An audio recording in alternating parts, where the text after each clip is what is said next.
الصبح بدا من طلعته. پھر حضرت نوح علیہ السلام اور ان کی قوم کے حالات بیان ہوئے کہ نوح علیہ السلام نے جب اپنی قوم کو توحید کی دعوت دی اور انکار پر عذاب الہی سے ڈرایا تو قوم کے سرداروں نے ان سے کہا، بھلا کیا کہا؟ کہنے لگے آپ تو ہم جیسے بشر ہیں، تو ہماری طرح ہی ہیں آپ، اور آپ کے پیروکار پسماندہ یعنی غریب لوگ ہیں اور کم عقل لوگ ہیں. ہماری رائے میں آپ کو معاذ اللہ ہم پر کوئی فضیلت حاصل نہیں، بلکہ معاذ اللہ ثم معاذ اللہ. کہنے لگے آپ تو جھوٹے ہیں، اللہ کے نبی کو کہہ رہے ہیں معاذ اللہ، استغفر اللہ. نوح علیہ السلام نے جواب دیا کہ میں اپنے رب کی جانب سے واضح دلیل رکھتا ہوں اور اس نے مجھے رحمت سے نوازا ہے، لیکن تم میرے مقام کو سمجھنے کی صلاحیت نہیں رکھتے، تم اتنی صلاحیت رکھتے نہیں ہو. اور پھر ارشاد فرمایا کہ میں تم سے دعوت حق کے صلے میں کسی اجر کا طلبگار نہیں ہوں اور نہ ہی میں اہل ایمان کو اپنے پاس سے دھتکارنے والا ہوں، اور میں نے یہ دعویٰ بھی نہیں کیا کہ میرے پاس اللہ کے خزانے ہیں، اور نہ میں از خود غیب جاننے والا ہوں، اور نہ ہی میں یہ کہتا ہوں کہ میں فرشتہ ہوں، نہ میں یہ کہتا ہوں کہ جن لوگوں کو تم اپنی نظروں میں حقیر جانتے ہو اللہ انہیں خیر سے نہیں نوازے گا. فرمایا یہ ٹھیک ہے کہ اللہ بشروں میں سے رسول بناتا ہے، پر جسے بناتا ہے پھر اسے بڑی شانیں عطا فرماتا ہے. پہلے دن سے انسان کا یہ مسئلہ ہے، پہلے دن سے انسان کا یہ مسئلہ ہے کہ وہ کہتا ہے میں انسان سے ہدایت حاصل کروں، لیکن رب نے بھی قانون بنایا ہے کہ اللہ تبارک و تعالیٰ بندے پر ہی وحی فرماتا ہے. فرشتوں اور جنوں کو اللہ نے اس منصب کے لیے منتخب نہیں فرمایا. قوم نوح نے کہا کہ آپ نے ہم سے بہت بحث کی معاذ اللہ، بس جس عذاب سے آپ ہمیں ڈرا رہے ہیں وہ لے آئیے. تو نوح علیہ السلام نے کہا کہ اللہ چاہے گا تو تم پر عذاب بھی آ جائے گا. آیت نمبر 37 سے 47 میں بتایا کہ اللہ تعالیٰ کی طرف سے نوح علیہ السلام کو حکم ہوا کہ ہماری نگرانی میں اور ہماری وحی کے مطابق آپ کشتی بنائیے اور ظالموں کے بارے میں ہم سے کوئی بات نہ کریں. حضرت نوح کی خواہش تھی کہ یا اللہ انہیں بھی معاف کر دے. فرمایا یہ ظالم ہے تو میرے نبی ان کے بارے میں مجھ سے کوئی بات نہ کریں، وہ ضرور غرق ہو جائیں گے. پھر وہ کشتی بنانے لگے اور جب ان کی قوم کے سردار ان کے پاس سے گزرتے تو ان کا مذاق اڑاتے. یہ آپ کیا کر رہے ہیں؟ آج بھی وزیر مشیر بڑے بڑے لوگ اللہ ماشاءاللہ دینداروں کا مذاق اڑاتے نہیں؟ اڑاتے ہیں کہ نہیں اڑاتے مذاق؟ یہ کن کا طریقہ ہے؟ یہ تو قرآن مجید کہہ رہا ہے کہ حضرت نوح کی قوم جو کافر تھی ان کا طریقہ ہے اہل ایمان کا مذاق اڑانا. تو وہ مذاق اڑانے لگے. نوح علیہ السلام نے کہا کہ وہ وقت آنے والا ہے کہ جب تمہارا مذاق اڑایا جائے گا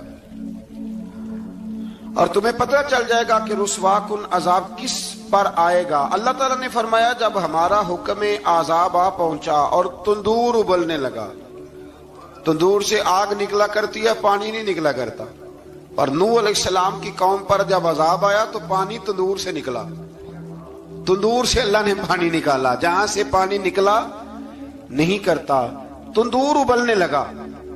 اللہ اکبر. تو اللہ تبارک و تعالیٰ نے فرمایا تو ہم نے نوح علیہ السلام سے کہا کہ آپ خود اور اپنے گھر والوں کے ساتھ اس کشتی میں سوار ہو جائیں اور اہل ایمان کو بھی سوار کر لیں اور ہر چیز کے جوڑے یعنی نر اور مادہ کو سوار کر لیں. اور ان کے ساتھ ایمان والے بہت کام تھے. حضرت نوح علیہ السلام دعائیں پڑھتے ہوئے سوار ہو گئے. پھر کیا ہوا؟ کشتی انہیں پہاڑوں جیسی موجوں میں لے جا رہی تھی کہ نوح علیہ السلام الگ کھڑے ہوئے اپنے بیٹے سے فرمانے لگے اے بیٹے ہمارے ساتھ کشتی میں سوار ہو جا اور کافروں کے ساتھ نہ رہو. اس نے یعنی نوح علیہ السلام کے بیٹے نے کہا کہ میں آپ کے ساتھ نہیں بیٹھوں گا، ابھی کوئی پہاڑ آئے گا تو میں پہاڑ کی پناہ لے لوں گا. اگر کسی نیک آدمی کا بیٹا کبھی غلط نکل آیا تو اس کا مطلب یہ نہیں کہ اس نے تربیت ٹھیک نہیں کی. ہاں یہ اعتراض چھوڑ دیں، اس لیے کہ نوح علیہ السلام کا بیٹا کافر ہو گیا اور جب سیلاب نظر آیا تو اس سے کہا کہ آجا سوار ہو جا، تو کہنے لگا میں نہیں بیٹھوں گا، میں تو کسی پہاڑ کی پناہ لے لوں گا اور میں اس کے اندر چھپ جاؤں گا اور وہ پہاڑ مجھے پانی سے بچا لے گا. نوح علیہ السلام نے کہا آج اللہ کے حکم کے سوا کوئی بچانے والا نہیں ہے سوائے اس کے جس پر اللہ رحم فرمائے۔ پھر ان دونوں کے درمیان موج حائل ہو گئی، ایسے ایک موج اٹھی اور حضرت نوح کا بیٹا ڈوب گیا۔ اور جب حضرت نوح کا بیٹا ڈوبا، اللہ کی طرف سے حکم ہوا اے زمین اپنا پانی نگل لے، اے آسمان تھم جا، پانی خوش ہو گیا، اللہ کا فیصلہ نافذ ہو گیا اور کشتی کوہ جودی پر ٹھہر گئی۔ نوح علیہ السلام نے اللہ سے التجا کی، کیا میرے پروردگار میرا بیٹا اور میرے اہل سے ہے اور تیرا وعدہ سچا ہے کہ تم میرے اہل کو بچا لے گا؟ اللہ نے فرمایا نوح وہ آپ کے اہل میں سے ہے ہی نہیں، وہ آپ کے اہل میں سے ہے ہی نہیں۔ اہل میں سے وہ ہوگا جو آپ کے طریقے پہ چلے گا، جو طریقے پہ نہ چلے وہ نسل میں سے ہے ہی نہیں، وہ ختم ہو گئی بات۔ اللہ اکبر۔ اس کے اعمال ٹھیک نہیں، جس بات کی حقیقت کا آپ کو معلوم نہ ہو اس کے بارے میں سوال نہ کریں۔ تو نوح علیہ السلام نے اللہ تعالیٰ سے اپنی اس اجتہادی خطا پر مغفرت اور رحم کی دعا کی۔ پھر طوفان نوح تھم جانے کے بعد وہ سلامتی کے ساتھ اتر گئے۔ اجتہادی خطا میں نے ایک لفظ بولا ہے، یہ اجتہادی خطا کا مطلب یہ ہے کہ بعض اوقات انبیاء سے ایسی باتیں سرزد ہو جاتی ہیں کہ جو تعلیم امت کے لیے ضروری ہوتی ہیں، تاکہ لوگوں کو پتہ چل جائے کہ اللہ کی بارگاہ میں توبہ کیسے کرنی ہے۔ اگر وہ لوگ توبہ نہ کرتے تو ہمیں توبہ کے طریقے سمجھ میں، یعنی ان سے اجتہادی خطا ہو گئی، کہنے میں کرنے میں کوئی ایسی بات ہو گئی جو بظاہر اللہ تعالیٰ کی رضا والی، تو فوراً معافی مانگ لیتے تھے۔ لیکن اب امتی اٹھ کے کہے کہ نبی گناہ گار ہے معاذ اللہ۔ حضرت آدم نے دعا مانگی تھی نا، ربنا ظلمنا انفسنا، اے اللہ ہم نے اپنی جانوں پر ظلم کیا۔ انہوں نے کہا تھا تو اگر کوئی بندہ حضرت آدم کو ظالم کہے گا تو کافر ہو جائے گا، تو اگر وہ کہے کہ وہ تو خود کہہ رہے ہیں، ایک بندہ اڑ جاتا ہے کہتے تو خود کہہ رہے ربنا ظلمنا، تو خدا کے بندے وہ اللہ کے نبی ہیں، وہ رب سے کہہ رہے ہیں، وہ عاجزی کے طور پر کہہ رہے ہیں۔ کچھ لوگ اڑ جاتے کہتے خود حضور نے کہا ہے جی انا بشر مثلکم، میں تمہاری طرح کا بشر ہوں، خود نبی پاک نے کہا ہے۔ عجیب بیوقوف بندے ہو، نبی کریم تو کہہ سکتے ہیں پر امتی اٹھ کے نہیں کہہ سکتا۔ اس نے تو کہنا ہے وہ حبیب اللہ ہے، اس نے تو کہنا ہے وہ قیامت میں شفاعت کرنے والے ہیں، امتی نے تو کہنا ہے وہ سارے نبیوں کے سردار ہیں، وہ امام الانبیاء ہیں۔ امتی وہ لفظ ادا کرے گا جو اس کے بنتے ہیں۔ اب کوئی بندہ اٹھ کے کہہ دے، دیکھے نا ایک بہت بڑا عالم تقریر کرتے ہوئے کہے جی میں تو ان پڑھ آدمی ہوں، تو اس کا شاگرد کہے کہ استاد جی قسم اٹھائے ہاں آپ نے تقریر میں کہا نہیں میں ان پڑھ ہوں، آپ تو ان پڑھ ہے، تو یہ بات ادب ہے کہ بے ادبی ہے؟ چلیں اس سے آگے چلتے ہیں، یہ بھی ذرا مشکل سے سمجھ میں آئے گی۔ ایک اور بات جو جلدی سمجھ میں آ جائے گی، ایم این اے جب اعلان کرتا ہے، تقریر کرتا ہے، الیکشن لڑتا ہے تو کہتا نہیں میں قوم کا خادم ہوں، کہتے ہیں نا کہ میں قوم کا خادم سے آپ کیا کچھ کراتے ہو؟ سارے کام کراتے ہیں نا۔ خادم کو بندہ یہ بھی کہہ لیتا ہے کہ جھاڑو دے دے گلی میں، کہتے ہو کہ نہیں کہتے؟ تو اس نے بھی تو سپیکر میں کہا میں خادم ہوں، کہو اس سے کہ جھاڑو دے گلی میں آ کے، پھر پتہ کیا حال ہوگا؟ جھاڑو تو نہیں آئے گا اور ہو سکتا ہے کچھ ہے آ جائے۔ تو اس لیے اب کوئی بندہ کہے جی انہوں نے خود کہا ہے، تو ایک کچھ پوری جماعت ہے لوگوں کی جو بات کو سمجھتی نہیں، کہتے ہیں خود کہا ہے میں بشر ہوں، انہوں نے خود کہا میں غیب نہیں جانتا، انہوں نے خود کہا میرے پاس خزانہ کوئی نہیں، انہوں نے خود کہا میرے پاس کوئی شے نہیں۔ تو اس لیے آپ سمجھیں کسی کے لفظوں پر اگر آپ گرا لگا کے بیٹھیں گے تو پھر اس سے بے ادبی ہوگی۔ تو نوح علیہ السلام نے اللہ سے اپنی اجتہادی خطا کی معافی مانگی۔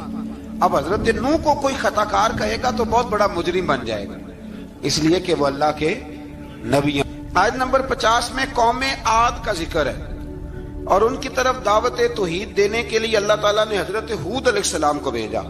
ہود علیہ السلام نے قوم سے کہا کہ میں تم سے کسی چیز کا اجر طلب نہیں کروں گا، میرا اجر میرے اللہ کی بارگاہ میں ہے، بس تم اپنے رب سے بخشش مانگو، پھر اس کی بارگاہ میں توبہ کرو، اللہ تعالیٰ تم پر موسلا دار بارش برسائے گا اور تمہاری قوت میں اضافہ فرمائے گا۔ قوم عاد نے دعوت حق کو رد کیا اور ایمان نہ لائے بلکہ ہود علیہ السلام پر طنز کیا۔ وہ کہنے لگے کہ ہمارے تو معبودوں نے، ہمارے بتوں نے معاذ اللہ آپ کو پاگل بنا دیا ہے، آپ کو مجنون بنا دیا ہے، الٹا حضرت ہود کو کہنے لگے اس لیے آپ ایسی باتیں کرتے ہیں۔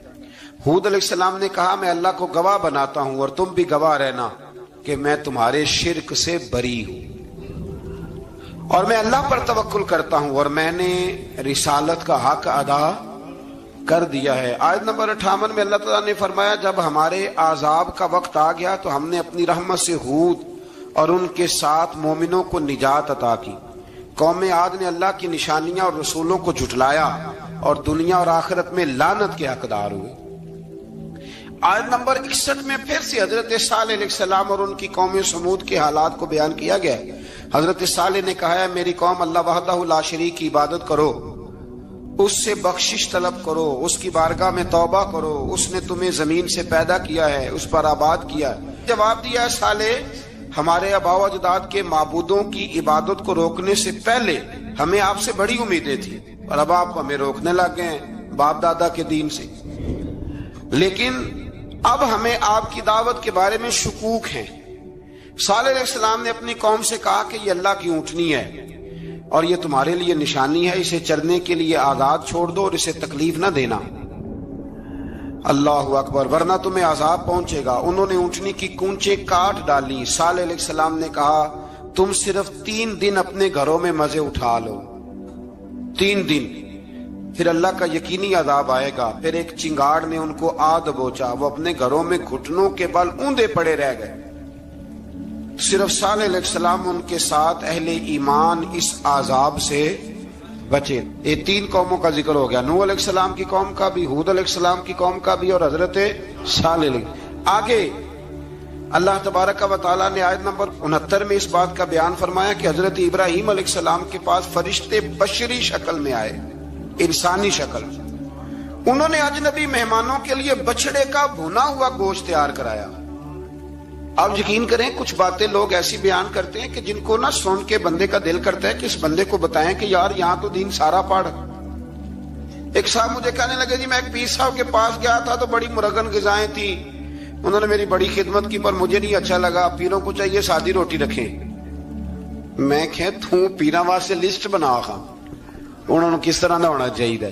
یہ بہت بڑی مصیبت ہے، اگر آپ سادہ کھانا کھلا دیں تب بھی اعتراض ہے، اچھا کھلا دیں کہنے رولا ہے کوئی پیر چوکھے مالدار، دونوں طرف سے مسئلہ۔ تو کہنے لگا جی نہیں پیروں کا کیا کام ہے، وہ کڑائیاں اور وہ سارے۔ تو پھر میں نے انہیں کہا کہ آپ اس طرح کریں، گھر جا کے نا تو 12ویں سپارے کی تلاوت کریں۔ حضرت ابراہیم نے اپنے مہمانوں کے لیے بھونا ہوا کھانا تیار فرمایا تھا۔ تو آپ کیا کہیں گے کہ حضرت ابراہیم درویش نہیں تھے؟ عجیب بات ہے بھائی، آپ ہر بات میں اڑ جاتے ہیں۔ دین ہم نے وہ لینا ہے جو اللہ کا قرآن ہمیں دیتا ہے اور رسول اللہ کی حدیث ہمیں دیتی ہے۔ جب انہوں نے دیکھا کہ مہمان کھانے کی طرف ہاتھ نہیں بڑھا رہے تو ان کو ڈر محسوس ہوا۔ حضرت ابراہیم کو فرشتوں نے کہا کہ ہمیں قوم لوط علیہ السلام کے عذاب کے لیے بھیجا گیا ہے۔ حضرت ابراہیم کی بیوی کھڑی تھی، اس پر وہ مسکرائیں تو فرشتوں نے اللہ کی طرف سے انہیں حضرت اسحاق علیہ السلام اور اس کے بعد حضرت یعقوب علیہ السلام کی بشارت عطا۔ اسحاق علیہ السلام حضرت ابراہیم کے بیٹے ہیں اور یعقوب علیہ السلام پوتے ہیں، اور یعقوب علیہ السلام کے بیٹے یوسف علیہ السلام۔ ہاں اللہ اگر چاہے تو 7 نسلوں میں نبوت رکھ دیتا ہے اگر اس کی منشا ہو۔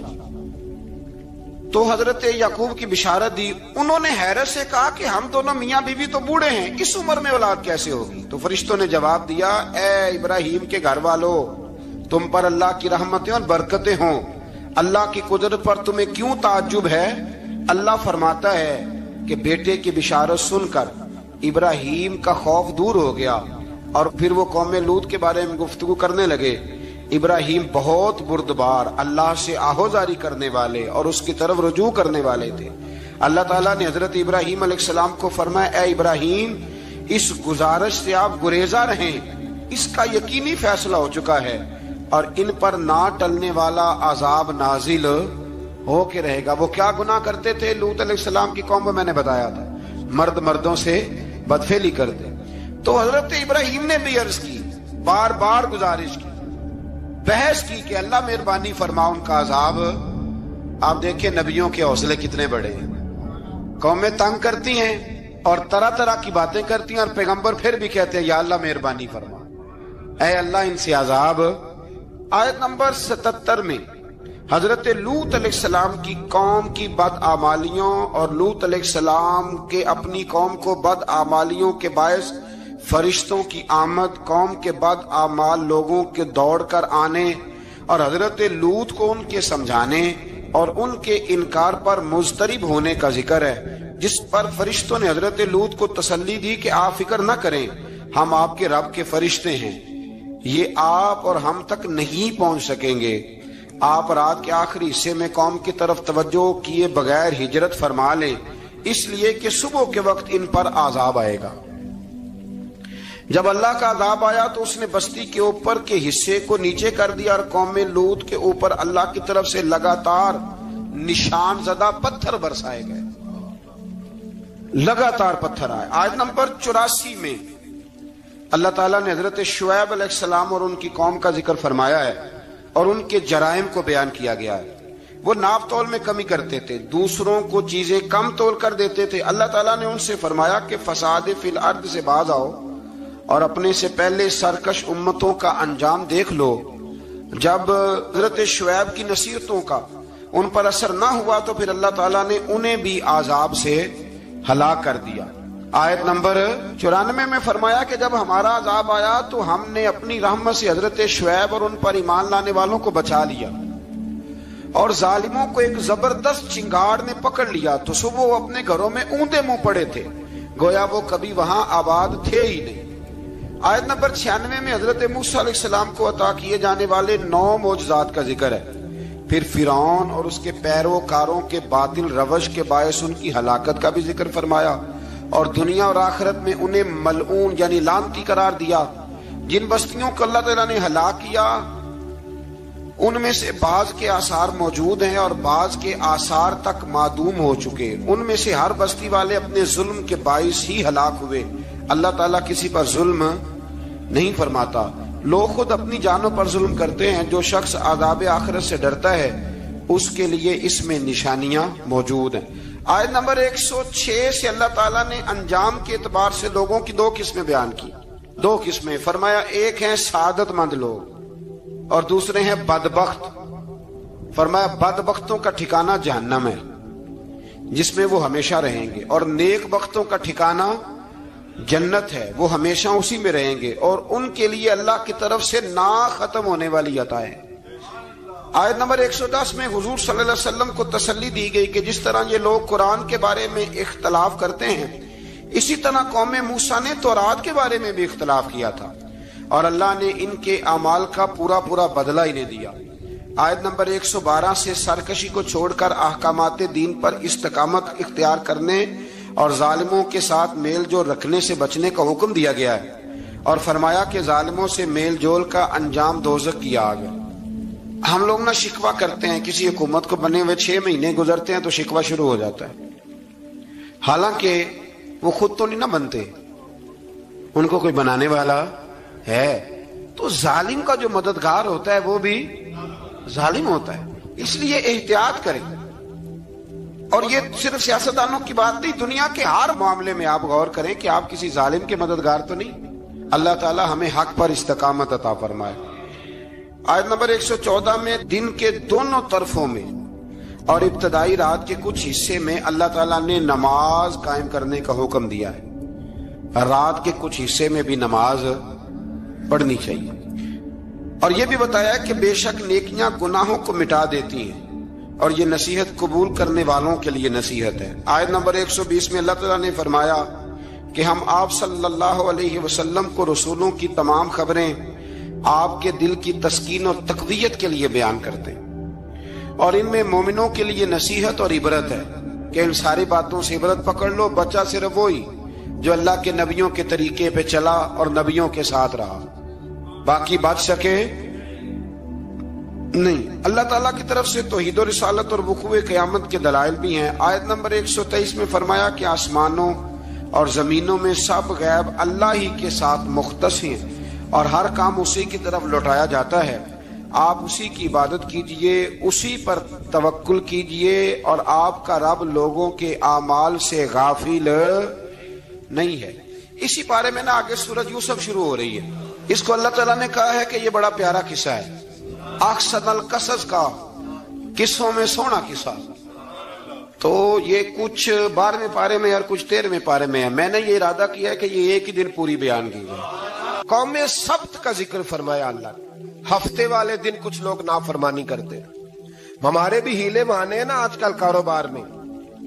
تو اسی سپارے کی آیت نمبر 65 کے اندر اللہ تعالیٰ نے حضرت داؤد کی قوم کا ذکر کیا کہ اللہ نے انہیں حکم دیا تھا کہ ہفتے والے دن مچھلیاں نہیں پکڑنی. تو وہ کہتے تھے چلو ہاتھ لگا کے نہیں پکڑنی, ہاتھ لگا کے. وہ ہمارے لوگ ہیلے بہانے تلاش کر لیتے ہیں نا. وہ بڑے جناب انشورنس والا آ گیا, اب وہ بینک والا آ گیا, اب وہ فلانے صاحب آ گئے, وہ تروڑ مروڑ کے کہانیاں باتیں, اور پھر ہمیں بھی رستے مل جاتے ہیں بچنے کے. مفتی صاحب نے کہہ دیا تھا, ایک مولانا سے میں نے ان کو کہا ہفتے والے دن مچھلیاں نہیں پکڑنے کا. نہیں پکڑتے, چھوٹے چھوٹے حوض بنا لیے. تو مچھلیاں زیادہ آتی تھی اس دن, یہ بھی اللہ کی قدرت تھی.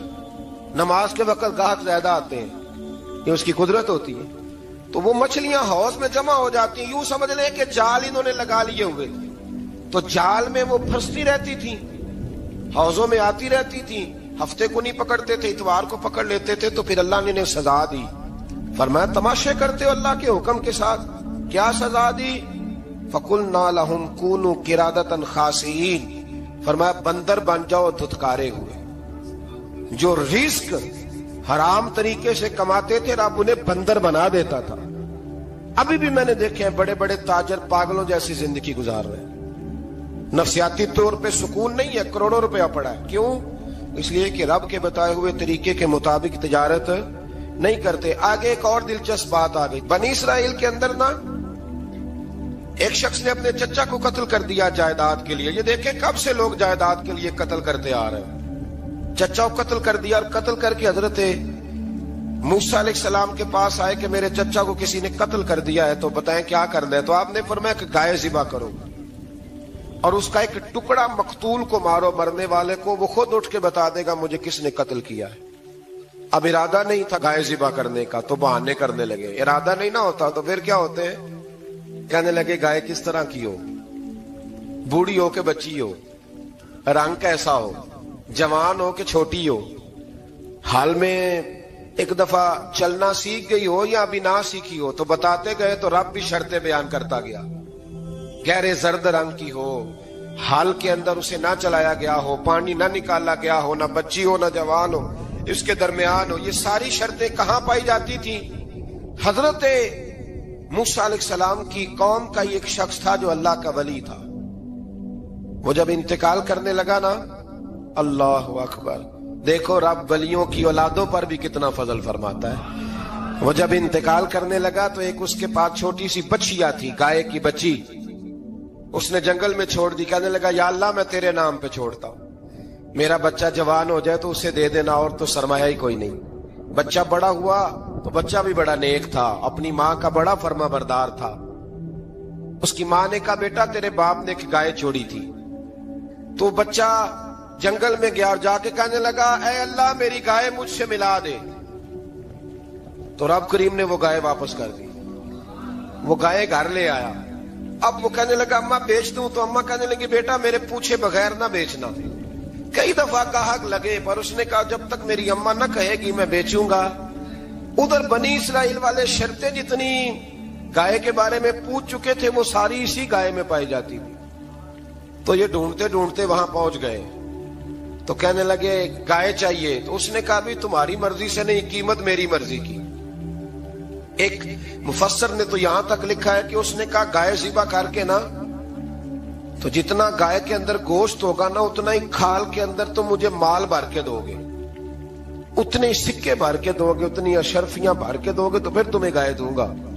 تو پھر یہ گائے انہیں ملی اور یہ گائے لے کر کے آئے. زیادہ سوالات نہ کرتے تو زیادہ الجھتے نہ. ہم بھی دین کے معاملے میں بڑے سوال جواب کرتے ہیں, اتنا سوال کریں جتنی اس کی ضرورت ہے. ان لوگوں نے سوالات زیادہ کیے تو پھر الجھ زیادہ گئے. تو میرے بھائی اس کا ذکر بھی اللہ تبارک و تعالی نے پہلے پارے کے اندر بیان فرمایا. پھر اللہ کریم نے فرمایا کہ کچھ ایسے لوگ بھی ہیں یہودیوں میں سے جن کا دعویٰ ہو گیا ہے کہ ہم اللہ کے بڑے پیارے ہیں. فرمایا یہ صرف ان کے منہ کی باتیں ہیں, یہ تو قیامت میں پتہ چلے گا نا کہ اللہ کا پیار کس کے ساتھ زیادہ ہے. اور پھر یہ بھی یہودیوں نے دعویٰ کیا ہے. اسی پارے میں اللہ فرماتے ہیں کہ ان کا دعویٰ ہے کہ ہم اللہ کے بڑے پیارے ہیں, جنت میں ہم ہی جائیں گے. تو اللہ فرماتے ہیں پھر مرنے کی دعا تو کرو.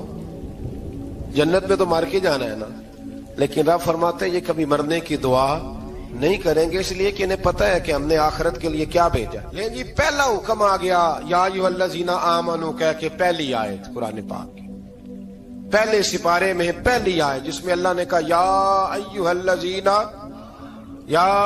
الذین آمنوا، تو پہلا حکم آمنوا کہہ کے آیت نمبر 104 میں جو اللہ نے حکم دیا ہے نا، وہ نبی پاک کی تعظیم کا حکم ہے۔ پہلا حکم ہی اللہ نے حضور کی عزت اور ناموس کا ارشاد فرمایا۔ پہلا اس ترتیب کے لحاظ سے وہ ہوا یہ کہ جب نبی پاک کو بات ارشاد کرتے تو صحابہ کرام اٹھ کے عرض کرتے رائینا یا رسول اللہ، حضور سمجھ نہیں آئی ذرا رعایت کر دے۔ تو یہودیوں کی عبرانی زبان کے اندر نہ ذرا کھینچ کے پڑھتے تھے رائینا، تو اس کا معنی بنتا تھا معاذ اللہ اے ہمارے چرواہے، بکریاں چرانے والے کو بھی وہ رائینا کہتے تھے۔ تو جب صحابہ یہ کہنے لگے تو اللہ نے منع ہی کر دیا، فرمایا میرے محبوب کے غلاموں، اس لفظ کے پیچھے چھپ کے، اس لفظ کے پیچھے چھپ کے لوگ میرے نبی کی بے ادبی کر جاتے ہیں، تو جس لفظ کا کوئی ایک معنی بے ادبی والا بنتا ہو وہ لفظ بھی میرے نبی کے لیے نہ کہو، لفظ وہ والے کہو جس میں کوئی بے ادبی کا معنی نکلے نہ۔ یہاں لوگوں نے بڑے بڑے لفظ نہیں بول دیے، پھر کہتے میرا مطلب یہ تھا، میرا مطلب وہ تھا، تو تو نے وہ لفظ بولا کیوں جس کا کوئی غلط مطلب بھی نکل سکتا تھا۔ اللہ نے فرمایا یا ایھا الذین آمنوا لا تقولوا رائینا، اے ایمان والو رائینا کہو ہی نہ۔ تو یا اللہ کیا کہیں؟ فرمایا وقولوا انظرنا، تم کہو یا رسول اللہ ایک نظر فرمائیے، انداز دیکھیے، انظرنا ایک نظر۔ تو ہمارے بزرگ تو پہلے ہی بڑے پیار والوں نے کہہ دیا یا رسول اللہ انظر حالنا، کہتے کہاں سے لاتے ہو جملے؟ میں نے کہا اللہ کی کتاب سے، یا رسول اللہ انظر حالنا یا حبیب اللہ اسمع قالا، تو تم کہو انظرنا، محبوب نظر کرم کرے، واسمعوا، اور کیا ضرورت ہے دوبارہ پوچھنے کی؟ اللہ کہتا ہے پہلے ہی دھیان سے سنا کرو، پہلے ہی واسمعوا، پہلے ہی احتیاط سے سنو، وللکافرین عذاب علیم، اور کافروں کے لیے دردناک عذاب ہے۔ لے جی اسی پارے میں اللہ تبارک و تعالیٰ نے پھر اہل یہود کا ذکر کیا، تو یہود کہنے لگے کہ ہم حضرت ابراہیم کے ماننے والے ہیں، تو اللہ کریم نے وہ بھی ذکر کیا کہ میں نے تو ابراہیم کو آزمایا ہے، وَإِذِ ابْتَلَىٰ إِبْرَاهِيمَ رَبُّهُ بِكَلِمَاتٍ فَأَتَمَّهُنَّ، ہم نے ابراہیم کو کچھ چیزوں سے آزمایا ہے، وہ ہماری آزمائش پہ پورے اترے۔ قَالَ إِنِّي جَاعِلُكَ لِلنَّاسِ إِمَامًا، تو پھر ہم نے انہیں کہا کہ ہم آپ کو پوری دنیا کا امام بنائیں گے۔ وہ آزمائش کیا تھی؟ آگ میں جانا بھی آزمائش، بیٹے کا نہ ہونا بھی آزمائش، بیٹا ہوا تو پھر اسے وادی غیر ذی زرع میں چھوڑ کے آنا بھی آزمائش، بڑا ہوا تو پھر ذبح کرنا بھی آزمائش۔ فرمایا جہاں جہاں آزمایا ہے نا، ابراہیم ہماری آزمائش میں پورے اترے۔ فرمایا تو مفت میں حضرت ابراہیم کی اولاد بنتے ہو اور ان کا نام لیتے ہو اور ان کے ساتھ اپنا تعلق بناتے ہو، دیکھو تو صحیح وہ کتنی آزمائشوں سے گزرے۔ تو اس کا بھی اللہ نے اسی میں ذکر فرمایا۔ اور پھر وہ بات کرتے تھے حضرت یعقوب کی اور حضرت اسحاق کی، تو فرمایا وہ تو ہمارے اتنے خاص بندے تھے کہ وصال کا وقت بھی انہوں نے اپنی اولادوں کو نصیحت فرمائی تھی کہ اللہ کی توحید پہ قائم رہنا، اس کا ذکر بھی اللہ نے اسی پارے میں بیان فرمایا۔ اور جو حضرت ابراہیم اور جناب اسماعیل نے کعبہ تعمیر کیا تو اس کا ذکر بھی اللہ تعالیٰ نے اسی پارے میں فرمایا۔ اور فرمایا جب وہ کعبہ بنا رہے تھے تو کہہ رہے تھے ربنا تقبل منا، کہہ رہے تھے اے اللہ بنا ہم نے دیا ہے پر مہربانی فرما ہم سے قبول فرما لے۔ تو جو آیہ کریمہ آخر میں عرض کرنا چاہتا ہوں اس پر بھی تھوڑی توجہ فرمائیں گے تو بات بڑی نکھر کے باہر آئے گی۔ یہ 16ویں رکوع کے اندر اللہ نے پھر یہود کا اور عیسائیت کا ذکر فرمایا، تو اللہ کریم نے ایک بات ارشاد فرمائی، یہودیوں کے ہاں جب کوئی بچہ پیدا ہوتا تھا پیلے رنگ کے ساتھ اس کو رنگتے تھے، یا کوئی خاص رنگ تھا ان کا، بچہ پیدا ہوتا تو اس پر وہ رنگ چڑھاتے کہ یہ جی ہمارے مذہب کا رنگ ہے۔ ہمارے ہاں بھی رسمیں ہیں نا اپنی اپنی، معاذ اللہ اپنی اپنی نہیں ہونی چاہیے، اللہ رسول کا حکم ہونا چاہیے۔ تو یہودیوں کے ہاں بچہ پیدا ہوتا تو ایک خاص رنگ چڑھاتے، عیسائیوں کے ہاں پیدا ہوتا تو وہ بھی ایک خاص رنگ چڑھاتے۔ تو مسلمانوں کے ہاں بچے پیدا ہوئے تو انہوں نے بھی توجہ کی کہ یہ کیا ہو رہا ہے، تو رب کریم نے فرمایا صبغت اللہ، رنگ اللہ کا ہی ہے، ومن احسن من اللہ صبغا، اور فرمایا اللہ کے رنگ سے زیادہ خوبصورت کس کا رنگ ہو سکتا ہے؟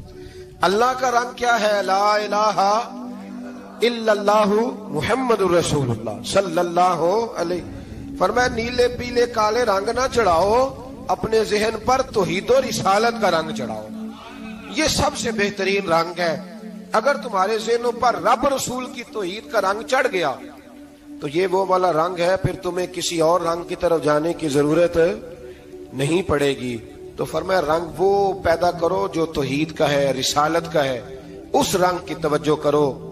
قرآن مجید کے اس پارے میں اللہ کریم نے مختلف باتیں بیان کر کے آخری رکوع میں یہ جو رنگ کا ذکر فرمایا نا، تو یہ لگتا ہے پورے پارے کا خلاصہ ہے کہ رب کریم نے فرمایا اصل بات یہ ہے کہ تمہاری سوچوں پہ رب رسول کی توحید و رسالت کا رنگ ہونا چاہیے۔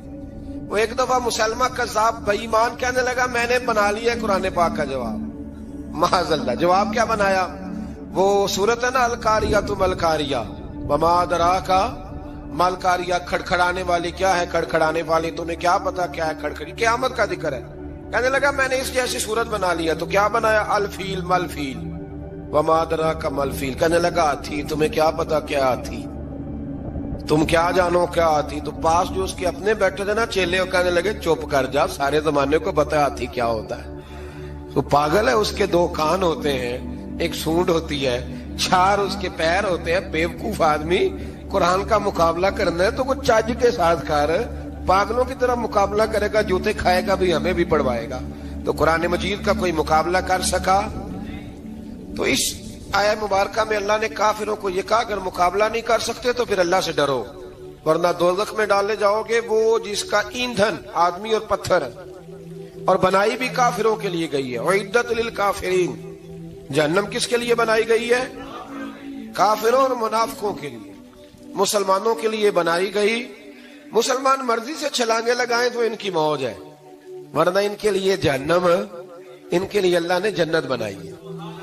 اور یہ بات کرتے ہی رب کریم نے فرمایا اے محبوب علیہ الصلوۃ والسلام، مومنوں کو خوشخبری دے دیں کہ اللہ نے ان کے لیے جنت بنائی ہے، اس میں باغات ہیں، انہیں رزق دیا جائے گا کھانے کے لیے، اور اس میں انہیں پاکیزہ بیویاں دی جائیں گی، اور پھر وہ اس میں ہمیشہ رہیں گے، انہیں اس سے نکالا نہیں جائے گا۔ آگے جو آیات کریمہ ہے نا، اس کے اندر اللہ تبارک و تعالیٰ نے فرمایا ہے کہ اللہ حیا نہیں کرتا سمجھانے کے لیے، مچھر کی مثال بھی دینی پڑے۔ فرمایا قرآن سے کچھ لوگ ہدایت حاصل کرتے ہیں اور کچھ گمراہ ہو جاتے ہیں۔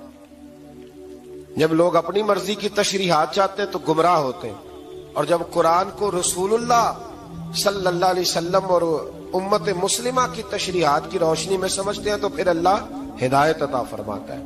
پھر اللہ تبارک و تعالیٰ نے آگے ارشاد فرمایا حضرت آدم کی پیدائش کا واقعہ۔ کچھ مفسرین نے لکھا اللہ نے مشورہ کیا تھا فرشتوں سے، وَإِذْ قَالَ رَبُّكَ لِلْمَلَائِكَةِ إِنِّي جَاعِلٌ فِي الْأَرْضِ خَلِيفَةً، لیکن کچھ مفسرین کہتے ہیں کہ اللہ کو ضرورت نہیں فرشتوں سے مشورہ کرنے کی، اللہ نے فرشتوں سے مشورہ نہیں کیا، بلکہ رب نے انہیں آگاہ فرمایا تھا کہ میں لگا ہوں زمین پہ اپنا نائب بنانے، میں خلافت دینے لگا ہوں زمین پہ۔ اب یہ تو دینے والی کی مرضی ہے نا، اس نے کس کو دینی ہے، یہ تو دینے والے کی مرضی ہے نا اس نے۔ تو کچھ لوگ کہتے ہیں کہ دینے والے سے زیادہ ہمیں پتہ ہے، تو فرشتوں کو بھی یہ اجتہادی خطا ہو گئی، کہنے لگے یا اللہ اسے نہ بنانا، یہ فساد کرے گا، یہ خون ریزیاں کرے گا۔ تو اللہ نے فرمایا جو میں جانتا ہوں وہ تم، اللہ اکبر۔ امام راضی فرماتے جب رمضان آتا ہے تو اللہ فرشتوں سے کہتا ہے ذرا یہ کھول کے دروازے دیکھو نا یہ زمین پہ کیا کر رہے ہیں، تم تو کہتے تھے فساد کریں گے اور یہ سارے تراویحیں پڑھ رہے ہیں، تم تو گویا کہتے تھے فساد کریں گے اور یہ تو دیکھو گویا رمضان کے روزے رکھ رہے ہیں، یہ تو میری یاد میں نکلے ہوئے ہیں، تم کچھ کہتے تھے اور دیکھو میں نے تمہیں کہا تھا نا جو میں جانتا ہوں وہ تم۔ اللہ نے پھر حضرت آدم علیہ السلام کو تمام زمانے کے علوم عطا کیے، علم سکھا لیا۔ تو فرشتوں سے کہا تم بھی ان چیزوں کے نام بتاؤ، تو وہ بتا سکے نہیں۔ اللہ نے فرمایا اب اس طرح کرو آدم کو سجدہ کرو، سب نے سجدہ کیا سوائے، وہ کہنے لگا یا اللہ صرف تجھے ہی کرنا ہے، کرنا بھی صرف اللہ کو چاہیے، پر رب کے آگے بھی جھکنا چاہیے، اور جس کے سامنے رب جھکائے نا وہاں بھی۔ اور یہ جو عاجزی ہے نا، یہ جو جھکنا ہے یہ علم کے آگے ہے، ہماری مصیبت یہ ہے کہ ہم علم کے آگے بھی گردن جھکانے کو تیار نہیں ہوتے، وہاں بھی ہم خود عالم فاضل بن جاتے ہیں۔ تو فرمایا کہ سب سے کا سجدہ کرو، سب نے سجدہ کیا سوائے ابلیس کے، تو پھر ہوا کیا؟ وکان من الکافرین، وہ کافروں میں سے ہو گیا۔ پھر اللہ نے حضرت آدم کو اور جناب حوا کو نا مقام دے دیا جنت میں رہنے کے لیے، اور کہا سارا کچھ کھانا، درخت کے قریب نہ جانا۔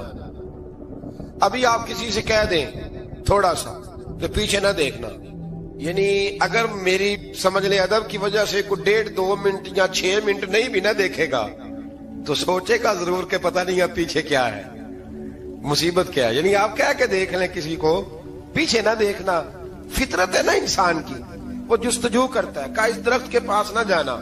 تو حضرت حوا سلام اللہ علیہ کہتے ہیں دل میں خیال رہتا تھا کہ آخر ہے کیا درخت کے پاس۔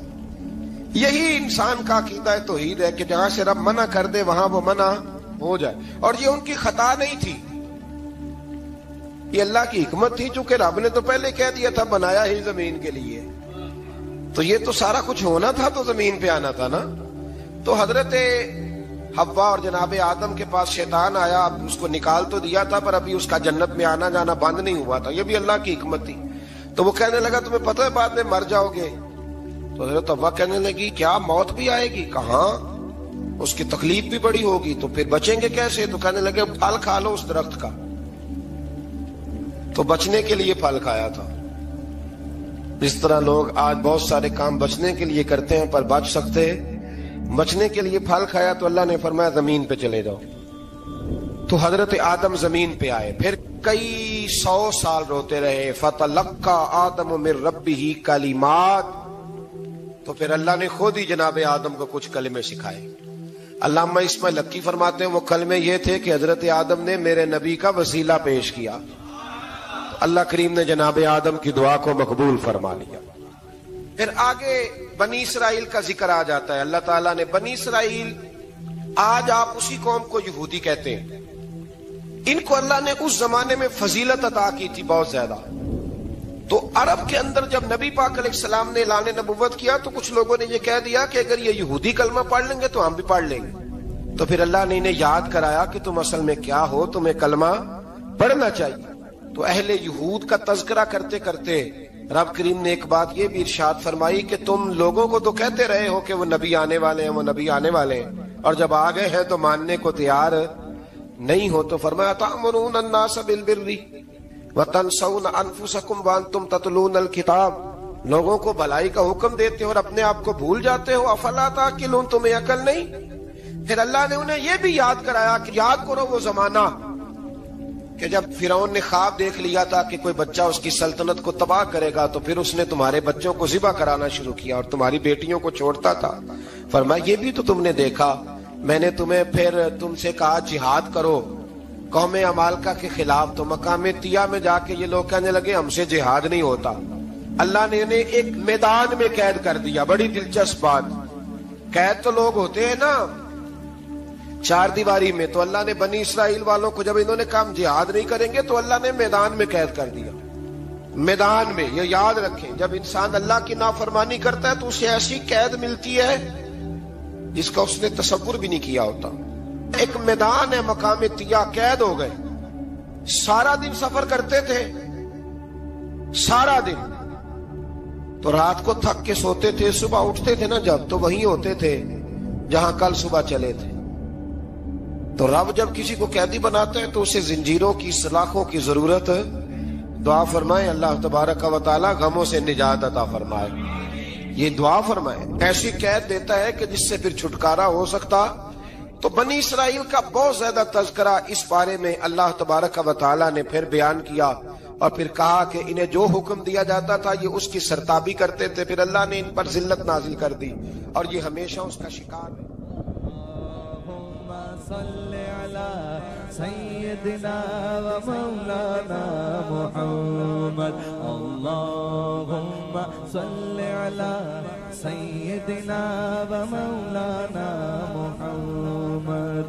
اللہ کے شیر ہے در کرار پر درود، اللہ کے شیر ہے در کرار پر درود، اللہ کے شیر حیدر کرار پر درود حضرت حسن حسین کے کردار پر درود اللہم صلی علی سیدنا و مولانا محمد وعلی سیدنا علی و سیدتنا فاطمہ و سیدتنا زینب و سیدنا حسن و سیدنا حسین وعلی آلہ و صحبہ و بارک وسلم